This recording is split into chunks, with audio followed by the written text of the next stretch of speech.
shows Joe King walk out on stage who says, "Yes, hello, I'm Joe King. I'm not joking, but I prefer to be called Juris Doctor King."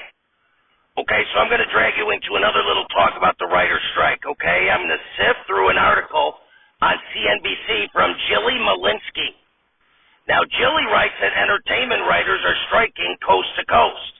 The clever signs they're holding up on the picket lines, like "don't pay us peanuts to write billions," are often as creative as their work.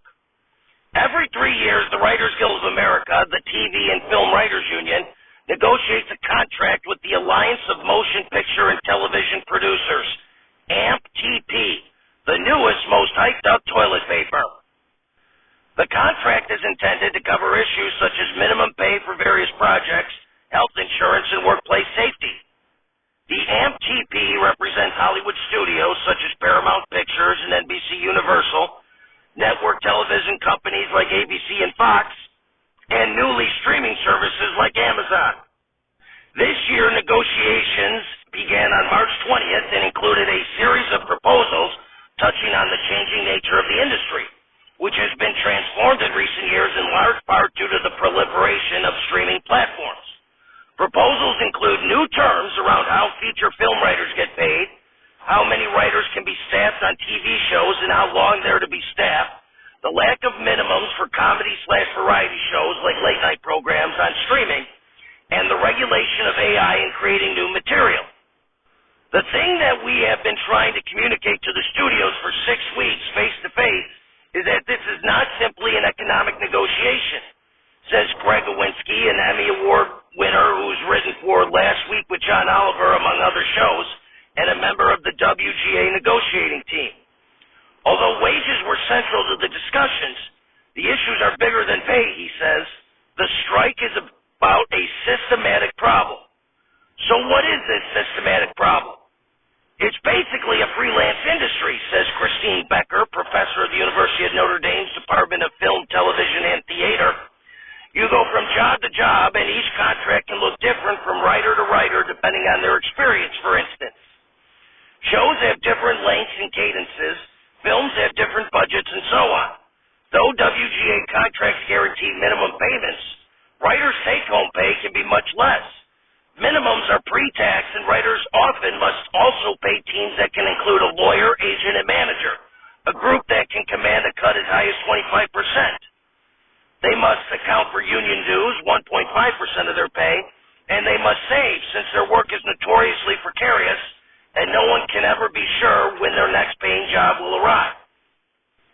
Even if you're on a very successful show, there's absolutely no guarantee that you are going to be on that show in the next season, says Miranda Banks, chair of the Film, TV, and Media Studies Department at Loyola Marymount University and author of The Writers, A History of American Screenwriters and Their Guild. There's no guarantee you'll be hired to write again at all. So there you go. There's much more to the article, but I won't belabor the point, okay? It's a very precarious profession, writing, okay, for entertainment, and they're doing what they can to get theirs, and I can hardly blame them. We hope it all gets resolved soon so we can get Saturday Night Live back on air, but until then, we wait. Anyway, I've been telling stories about my time as a lawyer recently on this show, and I have another one for you. A former client of mine had some mental issues and would often incorrectly believe that various random neighbors of hers were out to get her based on paranoid delusions and would pepper spray or otherwise attack them. Among other delusions, including believing Mexican country singers were sending her messages through their songs on the radio, she used to vacillate between believing she was El Chapo's daughter or otherwise his sex concubine. Come to think of it, she would often just say, "El Chapo is my daddy," so maybe it was always just a concubine reference. Anyway, while I was representing her, because she was found unfit to stand trial, she blamed me and went to the police and filed a police report on me. She said that I forced her to fall in love with her and that I had raped her. She brought the police report to her next court date and read in front of the judge. Coincidentally, that happened to be my first day in front of that judge, so of course his first impression of me was my client reading to him a police report about me seducing and raping her. I mean, I did seduce and rape her, but still, to get the police involved is so tacky. No, I'm kidding, folks. Kind of like with what Trump said about E. Jean Carroll. She wasn't my type. King moves from the stage to another stage and sits in a seat behind a table and says, "Ladies and gentlemen, please give it up for our special guest, arguably the greatest stand-up comic of all time, Mr. George Carlin." Carlin comes out from behind a curtain and waves at the audience. Applause, applause, applause. Carlin sits in a chair next to King's desk.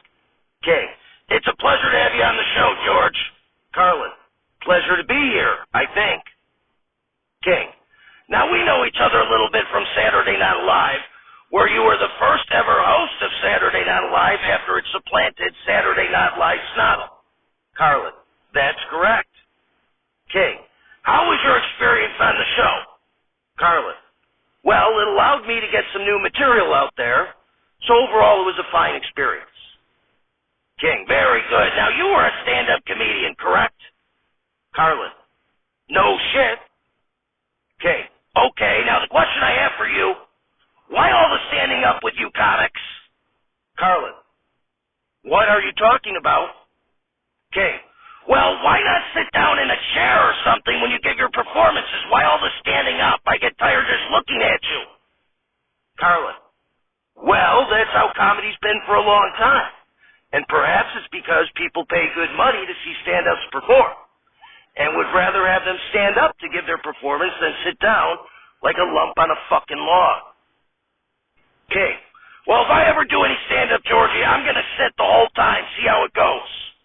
Carlin, "Good luck with that." King, "Now, did you fancy yourself a writer?" Carlin, "I certainly did. I fancied myself a writer who happened to perform his own material." King, "And you wrote some books?"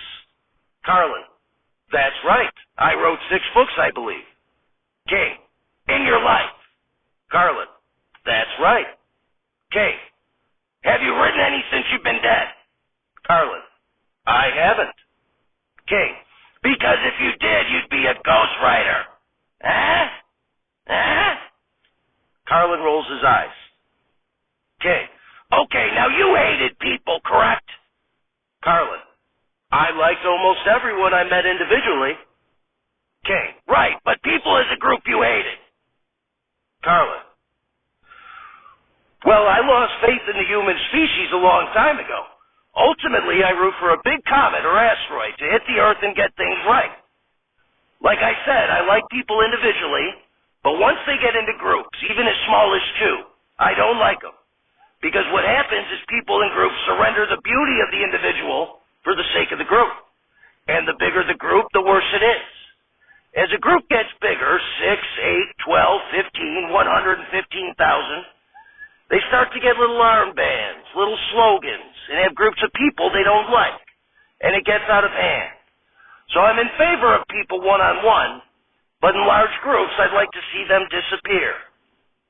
King, "Okay, very good. Now, to change gears here before you talk any more about your wishes for mass genocide, did you ever get tired of performing the same material? Like for me, I get to do a new show every time to keep things fresh, but comics have to repeat themselves over and over." Carlin, "Well, there's a little fatigue with that, sure, but every time you perform, there's somebody who hasn't heard the material, and you want to reach them and make them laugh. But I see what you're saying, but that feeling acts as good motivation to write new material." King, "Very good. Now," Carlin, "Now, Joe." King, "I prefer to be called Juris Doctor King." Carlin, "And I don't really give a shit. Do you mind if I plug something?" King, "Go ahead." Carlin turns to the audience and says, "Are you looking for as much George Carlin merchandise as you can find? Head to GeorgeCarlin.com. At GeorgeCarlin.com, you'll find all sorts of merchandise like books, T-shirts, and videos. Fun for the whole family. So please, head to GeorgeCarlin.com. King, "You're asking the same people whom you're hoping to get annihilated by an asteroid to buy your merch, huh?" Carlin, "That's right." "Aw, shit." King, "What's up?" Carlin, "You promise you won't get pissed?"